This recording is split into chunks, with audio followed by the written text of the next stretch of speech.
열왕기하 1장 1절에서 8절까지 말씀을 교독합니다. 아합이 죽은 후에 모압이 이스라엘을 배반하였더라. 아하시아가 사마리아에 있는 그의 다락 난간에서 떨어져 병들매 사자를 보내며 그들에게 이르되 가서 에그론의 신 바알세붑에게 이 병이 낫겠나 물어보라 하니라.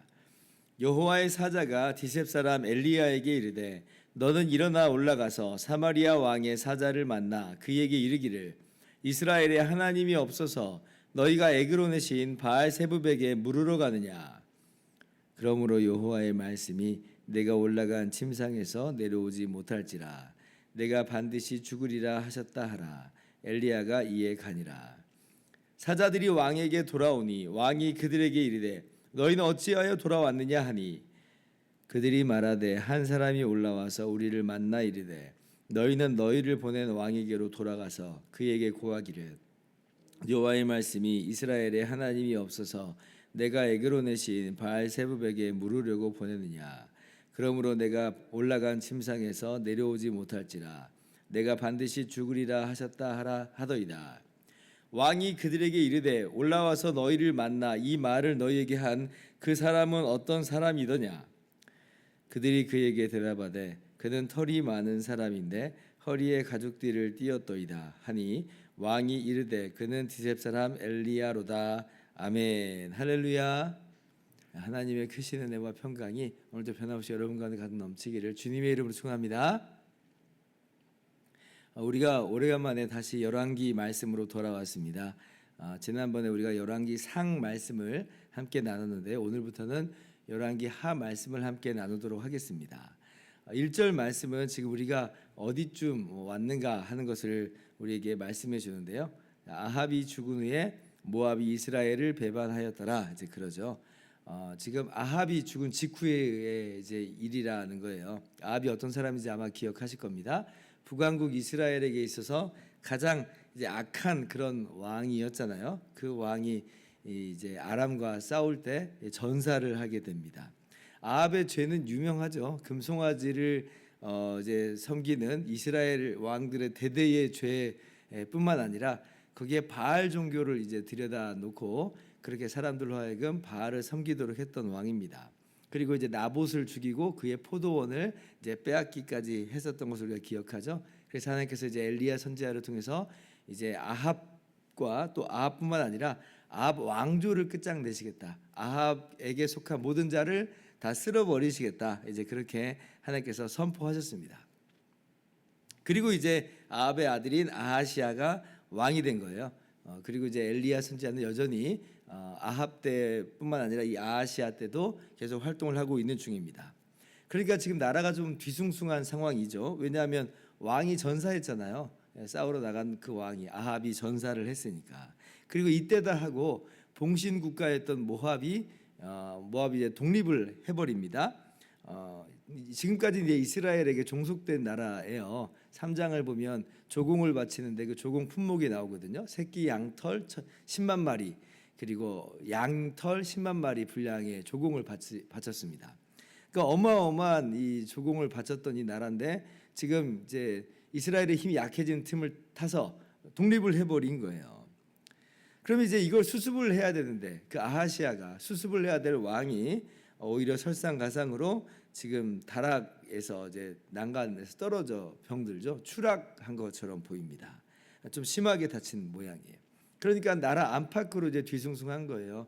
전임 왕은 죽었지. 지금 다른 나라 봉신 국가는 반란을 일으키고 있지. 새로운 왕은 또 다락에서 떨어져서 병들었지. 아주 뒤숭숭한 상황입니다. 그러니까 이제 아하시아가 어떻게 해요?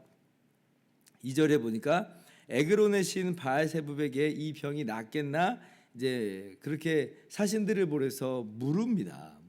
그러니까 바알세붑이다. 이제 우리가 좀 익숙할 거예요. 신약 성경에 바알세불이다라고 하는 그런 귀신의 왕, 이제 바알세불 이런 표현을 들어본 적이 있을 텐데 그 바알세불하고 같은 용어입니다. 그러니까 한마디로 지금 아하시아가 어떤 일을 저지르고 있냐면 용한 점집을 지금 찾아가는 그런 모양새인 거예요. 너무 어이가 없죠. 이스라엘의 왕은 하나님 여호와 하나님을 섬기고 그리고 하나님을 대리하여서 하나님의 백성을 다스리라 이렇게 부름받아 세워진 존재인데, 그런데 지금 그 이스라엘의 왕이 금송아지를 섬기는 것은 물론이고 바알 종교를 섬기고 그리고 나아가서 지금 바알세불에게 자신의 운명을 지금 물어보러 사라신을 보내고 있어요. 그러니까 전혀 하나님하고 상관없는 무관한 그런 삶을 행보를 보이고 있다는 것이죠. 이름은 아하시야예요. 아하시야, 여호와께서 붙잡으셨다 이런 뜻이거든요. 그런데 전혀 그 이름하고 맞지 않는 삶입니다. 하나님을 알지 못한 그런 삶을 보이고 있는 것이에요. 어제 신문에서 한 이런 통계 기사를 좀 보았습니다. 미국 퓨리 서치 센터라고 하는 곳에서 작년 6월에 우리 그 아시아의 5개국 10,000명을 대상으로 조사를 했어요. 한국, 일본, 홍콩, 대만, 베트남 이렇게 이제 5개국 만 18세 이상 10,000명을 대상으로 조사를 했습니다. 각 나라별로 한 대략 2,000명씩 조사를 한 거예요. 종교와 영성에 대해서 조사를 한 건데 기독교인 비율은 이제 한국이 가장 높았습니다. 우리나라가 30%, 홍콩이 20% 정도 됩니다. 이런 질문도 있었습니다. 지난 1년간 제사 지낸 적이 있습니까? 그러니까 이제 한국, 홍콩은 50%로 제일 낮아요. 다른 나라보다 낮습니다. 그런데 이제 좀 깨림직한 건 뭐냐면 기독교인 중에 33%는 제사를 드린 적이 있다 이렇게 답을 했어요. 그동안 우리나라가 얼마나 뿌리 깊게 유교 문화와 불교 문화에 젖어들어서 있는지를 아직도 그 영향을 완전히 벗어나지 못했다라고 하는 것을 우리가 그걸 통해서 볼 수가 있죠. 기독교인인데 30%가 넘는 사람들이 여전히 제사를 드린 적이 있다 이렇게 대답을 하니까요.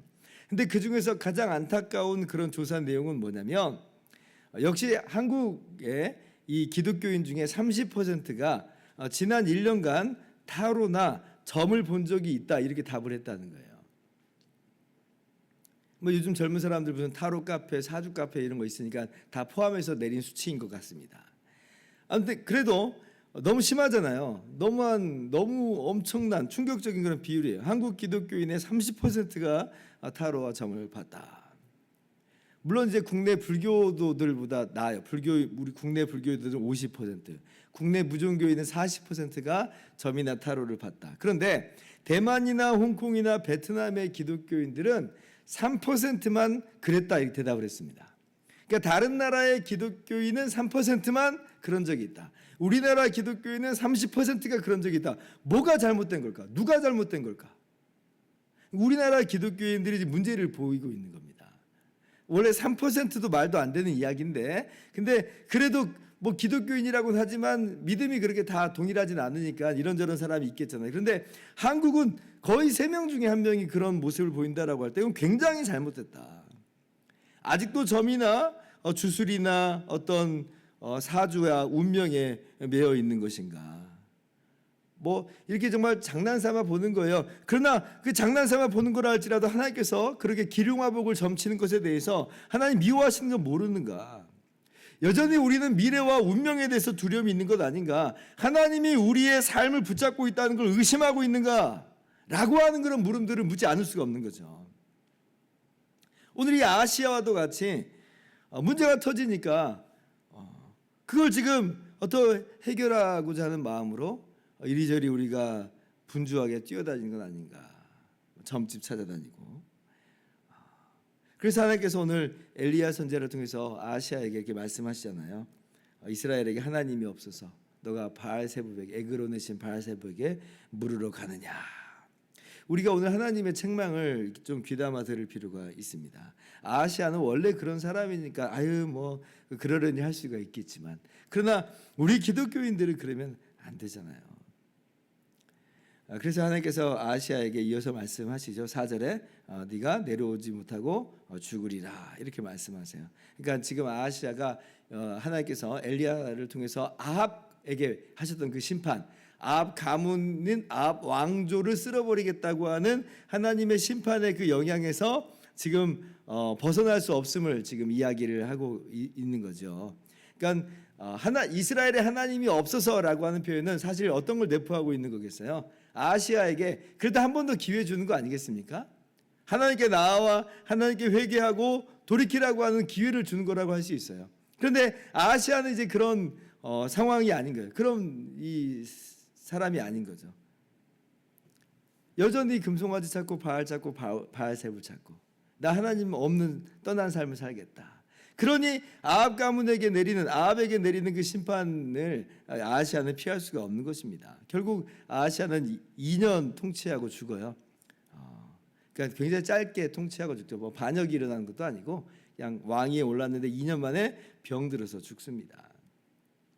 참 안타까운 건 뭐냐면 8절에 이 아하시아가 지금 이 모든 자초지종을 다 듣고 사신들의 이야기를 들으면서 그 사람이 누구냐 설명을 해요. 털이 많은 사람입니다.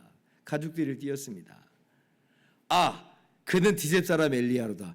너무 놀랍지 않으세요? 그러니까 설명만 듣고 지금 엘리야를 알아봤다는 거예요. 아하시아가. 이 말은 뭐냐면 지금 아하시아가 자기 아버지인 아합과 엘리야 간에 있었던 모든 이야기를 다 알고 있었다는 이야기예요.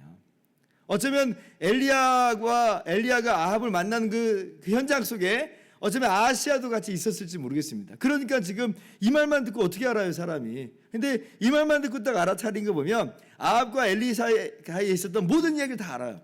그러면 그 모든 것을 다 안다라고 할 때에 그러면 아하시아는 어떤 모습을 가져야 되는가? 엘리야를 통해서 비가 내리지 않고 또 그리고 엘리야를 통해서 제단에 불이 내리고 또 엘리야를 통해서 비가 내리고 하나님 모든 걸 다 봤어요. 다 봤어요. 그러면 당연히 하나님께로 돌아오고 하나님을 찾고 정말 제가 아합의 아들로서 왕이 됐는데 우리 가문에 정말 심판을 하께서 말씀하신 건 아는데 제가 또 병들었는데 저희를 불쌍히 여겨주십시오. 아합은 한 번은 그렇게 했잖아요. 한 번은 이 나봇의 포도원을 취했을 때 엘리야를 통해서 하나님의 심판을 명하신 그날 옷을 찢고 겸비함을 보이거든요. 그러니까 하나님이 심판을 연기하시죠. 유예하세요. 아합 때 내리지 않고 그 아들 때 내리리라 이렇게 연기하시거든요. 그러면 이 모든 것을 알고 있는 아하시아가 저를 불쌍히 여겨주십시오. 그 심판이 내게 임하고 있나이다. 나를 불쌍히 여겨주십시오라고 한다면 하나님이 한 번 더 연기하시겠죠. 아합도 연기했는데요.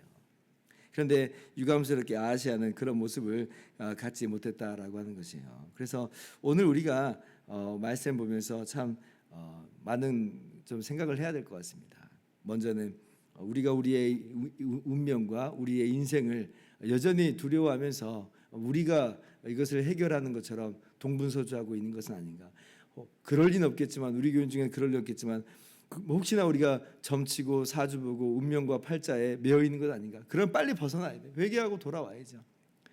그리고 겸손하게 겸비하게 우리를 위해서 대신 십자가를 지시기까지 하신 오직 우리 구주 예수 그리스도의 은혜만을 붙잡고 주님의 공로만이 나의 힘입니다. 주님의 공로만을 의지해서 하나님 앞에 나아갑니다. 오늘 또 우리를 불쌍히 여기시고 예비하신 바 놀라운 은혜를 그리스도 예수 안에서 우리 가운데 충만하게 주십시오. 간구할 때 그것이야말로 우리에게 마땅한 모습이고 성도의 마땅한 모습인 줄 알아 그렇게 하나님의 은혜를 구하는 저와 여러분들 될 수 있기를 주님의 이름으로 축원합니다. 기도하겠습니다.